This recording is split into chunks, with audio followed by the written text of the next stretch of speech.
Chapter 10. The Perfect Day. He heard his dad start the pickup.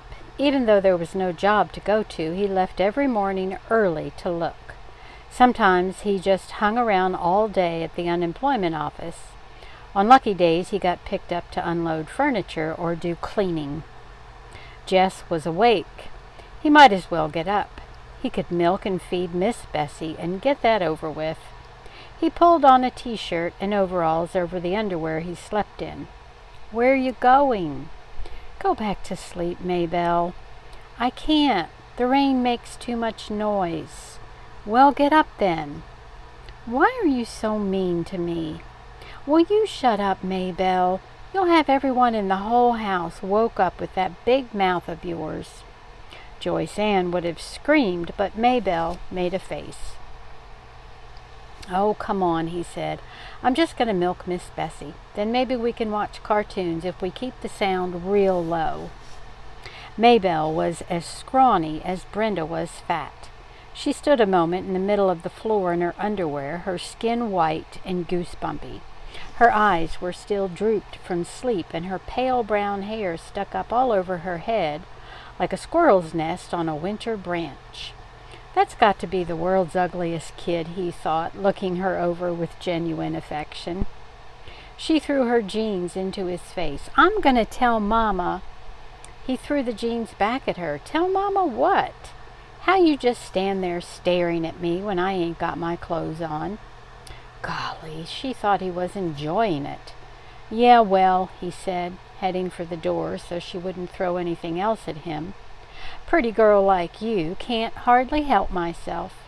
He could hear her giggling as he crossed the kitchen. The shed was filled with Miss Bessie's familiar smell. He clucked her gently over and set his stool at her flank and the pail beneath her speckled udder. The rain pounded the metal roof of the shed so that the plink of milk in the pail set up a counter rhythm. If only it would stop raining. He pressed his forehead against Miss Bessie's warm hide. He wondered idly if cows were ever scared, really scared. He had seen Miss Bessie jitter away from PT, but that was different. A yapping puppy at your heels is an immediate threat. But the difference between him and Miss Bessie was that when there was no PT in sight, she was perfectly content, sleepily chewing her cud. She wasn't staring down at the old Perkins place, wondering and worrying. She wasn't standing there on her tippy toes while anxiety ate holes through all her stomachs. He stroked his forehead across her flank and sighed. If there was still water in the creek come summer, he'd ask Leslie to teach him how to swim. "How's that?" he said to himself. "I'll just grab that old terror by the shoulders and shake the daylights out of it. Maybe I'll even learn scuba diving." He shuddered. He may not have been born with guts, but he didn't have to die without them. "Hey, maybe you could go down to the medical college and get a gut transplant." "No, Doc, I got me a perfectly good heart. What I need is a gut transplant. How about it?" He smiled. He'd have to tell Leslie about wanting a gut transplant. It was the kind of nonsense she appreciated. Of course, he broke the rhythm of the milking long enough to shove his hair out of his face. "Of course, what I really need is a brain transplant. I know Leslie. I know she's not going to bite my head off or make fun of me if I say I don't want to go across again till the creek's down. All I got to do is say, 'Leslie, I don't want to go over there today.' Just like that, easy as pie. 'Leslie, I don't want to go over there today.' How come? How come? Because I called you 3 times already." Maybelle was imitating Ellie's prissiest manner. "Called me for what?" "Some lady wants you on the telephone. I had to get dressed to come get you." He never got phone calls. Leslie had called him exactly once, and Brenda had gone into such a song and dance with her about Jess's getting a call from his sweetheart that Leslie had decided it was simpler to come to the house and get him when she wanted to talk. Sounds kinda like Miss Edmonds." It was Miss Edmonds. "Jess?" Her voice flowed through the receiver. "Miserable weather, isn't it?" "Yes'm." He was scared to say more for fear she'd hear the shake. "I was thinking of driving down to Washington, maybe go to the Smithsonian or the National Gallery. How would you like to keep me company?" He broke out in a cold sweat. "Jess?" He licked his lips and shoved his hair off his face. "You still there, Jess?" "Yes'm." He tried to get a deep breath so he could keep talking. "Would you like to go with me?" "Golly, yes'm." "Do you need to get permission?" she asked gently. Yes'm." He had somehow managed to twist himself up in the phone cord. "Yes'm, just a minute." He untangled himself, put the phone down quietly, and tiptoed into his parents' room. His mother's back made a long hump under the cotton blanket. He shook her shoulder very gently. "Mama?" He was almost whispering. He wanted to ask her without really waking her up. She was likely to say no if she woke up and thought about it. She jumped at the sound, but relaxed again, not fully awake. "Teacher wants me to go to Washington to the Smithsonian." "Washington?" The syllables were blurred. "Yeah, something for school." He stroked her upper arm. "Be back before too late, okay?" Don't worry, I done milking." She pulled the blanket to her ears and turned on her stomach. Jess crept back to the phone.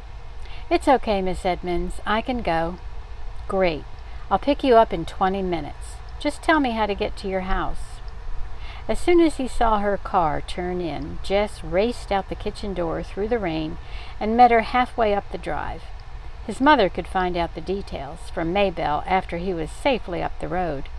He was glad Maybelle was absorbed in the TV. He didn't want her waking Mama up before he got away. He was scared to look back even after he was in the car and on the main road for fear he'd see his mother screaming after him. It didn't occur to him until the car was past Millsburg that he might have asked Miss Edmonds if Leslie could have come too. When he thought about it, he couldn't suppress a secret pleasure at being alone in this small, cozy car with Miss Edmonds. She drove intently, both hands gripping the top of the wheel, peering forward. The wheels hummed, and the windshield wipers slicked a merry rhythm. The car was warm and filled with the smell of Miss Edmonds. Jess sat with his hands clasped between his knees, the seatbelt tight across his chest. "Darn rain," she said. "I was going stir-crazy." "Yes'm," he said happily. "You too, huh?" She gave him a quick smile. He felt dizzy from the closeness. He nodded. "Have you ever been to the National Gallery?" "No, ma'am." He had never even been to Washington before, but he hoped she wouldn't ask him that. She smiled at him again. "Is this your first trip to an art gallery?" "Yes'm." "Great," she said. "My life has been worthwhile after all." He didn't understand her, but he didn't care. He knew she was happy to be with him, and that was enough to know. Even in the rain, he could make out the landmarks, looking surprisingly the way the books had pictured them. The Lee Mansion high on the hill, the bridge, and twice around the circle, so he could get a good look at Abraham Lincoln looking out across the city, the White House, and the monument, and at the other end, the Capitol. Leslie had seen all these places 1,000,000 times. She had even gone to school with a girl whose father was a congressman. He thought he might tell Miss Edmonds later that Leslie was a personal friend of a real congressman. Miss Edmonds had always liked Leslie.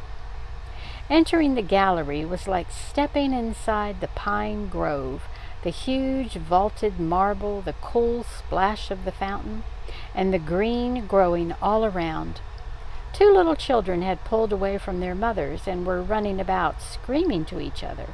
It was all Jess could do not to grab them and tell them how to behave in so obviously a sacred place. And then the pictures, room after room, floor after floor. He was drunk with color and form and hugeness, and with the voice and perfume of Miss Edmonds always beside him. She would bend her head down close to his face to give some explanation or ask him a question, her black hair falling across her shoulders. Men would stare at her instead of the pictures and Jess felt they must be jealous of him for being with her. They ate a late lunch in the cafeteria. When she mentioned lunch, he realized with horror that he would need money, and he didn't know how to tell her that he hadn't brought any. Didn't have any to bring, for that matter. But before he had time to figure anything out, she said, "Now I'm not going to have any argument about who's paying. I'm a liberated woman, Jess Ahrens. When I invite a man out, I pay." He tried to think of some way to protest without ending up with the bill, but couldn't, and found himself getting a $3 meal, which was far more than he had meant to have her spend on him. Tomorrow he would check out with Leslie how he should have handled things. After lunch, they trotted through the drizzle to the Smithsonian to see the dinosaurs and the Indians.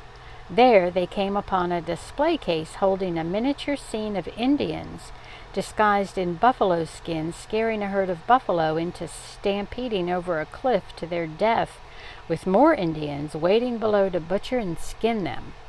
It was a three-dimensional nightmare version of some of his own drawings. He felt a frightening sense of kinship with it. "Fascinating, isn't it?" Miss Edmonds said, her hair brushing his cheek as she leaned over to look at it. He touched his cheek. "Yes'm." To himself he said, "I don't think I like it," but he could hardly pull himself away. When they came out of the building, it was into brilliant spring sunshine. Jess blinked his eyes against the glare and glistened. "Wow," Miss Edmonds said. "A miracle! Behold the sun!" I was beginning to think she had gone into a cave and vowed never to return, like the Japanese myth. He felt good again. All the way home in the sunshine, Miss Edmonds told funny stories about going to college one year in Japan, where all the boys had been shorter than she, and she hadn't known how to use the toilets. He relaxed. He had so much to tell Leslie and ask her. It didn't matter how angry his mother was. She'd get over it, and it was worth it. This one perfect day of his life was worth anything he had to pay. "One dip in the road before the old Perkins place," he said. "Just let me out at the road, Miss Edmonds. Don't try to turn in. You might get stuck in the mud." "Okay, Jess," she said. She pulled over at his road. "Thank you for a beautiful day." The western sun danced on the windshield, dazzling his eyes. He turned and looked Miss Edmonds full in the face. "No, ma'am." His voice sounded squeaky and strange. He cleared his throat. "No, ma'am, thank you." Well, he hated to leave without being able to really thank her, but the words were not coming for him now. Later, of course, they would, when he was lying in bed or sitting in the castle. "Well," he opened the door and got out. "See you next Friday." She nodded, smiling. "See you." He watched the car go out of sight and then turned and ran with all his might to the house, the joy jiggling inside of him so hard that he wouldn't have been surprised if his feet had just taken off from the ground the way they sometimes did in dreams and floated him right over the roof. He was all the way into the kitchen before he realized that something was wrong. His dad's pickup had been outside the door, but he hadn't taken it until he came into the room and found them all sitting there. His parents and the little girls at the kitchen table, and Ellie and Brenda on the couch, not eating. There was no food on the table, not watching TV. It wasn't even turned on. He stood unmoving for a second while they stared at him. Suddenly his mother let out a great shuddering sob. "Oh my God, oh my God," she said it over and over, her head down on her arms. His father moved to put his arm around her awkwardly, but he didn't take his eyes off Jess. "I told you he'd just gone off somewhere," Maybelle said quietly and stubbornly, as though she had repeated it often, and no one had believed her. He squinted his eyes as though trying to peer down a dark drain pipe. He didn't even know what question to ask them. "What?" he tried to begin. Brenda's pouting voice broke in. "Your girlfriend's dead, and Mama thought you was dead, too." What? Wow. Okay. Can't wait for the next chapter.